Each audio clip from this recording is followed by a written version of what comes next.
ये दौरा शुमाल में हुआ जहां रातें लंबी होती और दिन छोटे होते हैं और बर्फ साल भर गिरती है। बर्फ हमेशा जमीन पर गहरी होती है। वो नौजवान लड़की बहुत खूबसूरत थी और बौढ़ी औरत खूबसूरत ना थी। वो अनूठ लोग थे, स्कैम्स कहलाते हैं, और वो बर्फ पर रहते थे। दिन भर लड़की सील का शिकार करती और जब इसका एक शिकार हो जाता तो वो अपनी मुंह के पास ले आती। बौढ़ी औरत इसकी खाल निकालती, उसे ऊपर पकाती तो वो खाते। रात में जब तुनद हवा चल रही होती और बर्फ बाहर चीखती और गिरती हुई, बड़ी औरत अपनी बेटी के बाल सुंघाती और आग के सामने बैठकर पुराने दौरों और मरहूम लोगों की कहानियां सुनाती। बहुत देर तक वो ऐसे ही खुश रहे जब तक एक दिन एक आदमी जाहिर हुआ। एक सुबह बहार में बेटी शिकार करने के लिए बाहर गई थी जब अचानक एक लंबा सियाह नापसंद शख्स बर्फ पर आ रहा था। वो घरे वापस दौड़ी और अपनी मुंह को बताया कि इसने किया देखा। मुलाकात करने के लिए दोनों बाहर गईं। वो एक नौजवान लड़का, लंबा और खूबसूरत था। इसने कहा कि बर्फ में रास्ता भटक गया है और रात होने से पहले एक जगह मिल जाए तो। दोनों औरतों ने उसे अपने घरे में खुशामदीद कहा और इसके लिए खाना तैयार करने लगी। नौजवान लड़का ने मुतवक्के से ज्यादा वक्त तक उनके साथ रहा। दौराने में वो लड़की से मोहब्बत में गिर गया और वो भी इससे मोहब्बत करने लगी। इन्होंने शादी का फैसला किया और वो लड़की की मुंह के साथ घरे में रहने लगे। रात में बौढ़ी औरत जागती रहती और इन्हें अंधेरे में सुनती रहती। एक दिन लड़की ने अपनी मुंह को बताया कि वो दूर जा रहे हैं।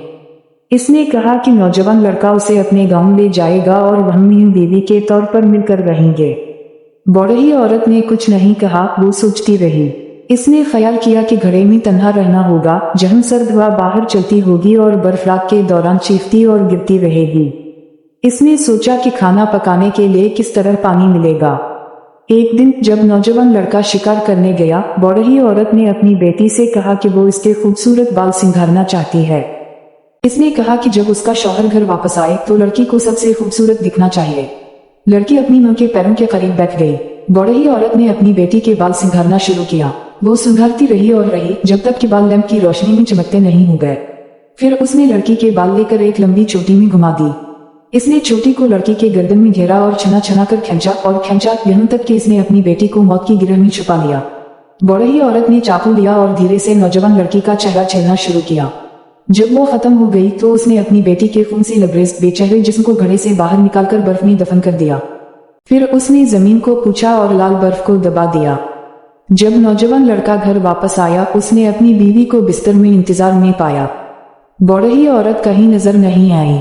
जब वो लड़की के साथ बिस्तर में चढ़ा तो नौजवान लड़के ने इसके गाल को छुआ तो लड़की की खाल उसके हाथों में छी गई। नौजवान लड़के के चेहरे पर खौफनाक अंधेरा छा गया। इसे समझ नहीं आ रहा था कि क्या हो रहा है। खौफजदा होकर उसने अपनी बीवी के चेहरे को खींचा और खर्चा और इसकी खाल छी गई। बहकाने पर बौढ़ी औरत का चेहरा सामने आया। वो चीखते हुए बिस्तर से बाहर कूदा और हाँकते हुए वो बर्फ में दौड़ गया।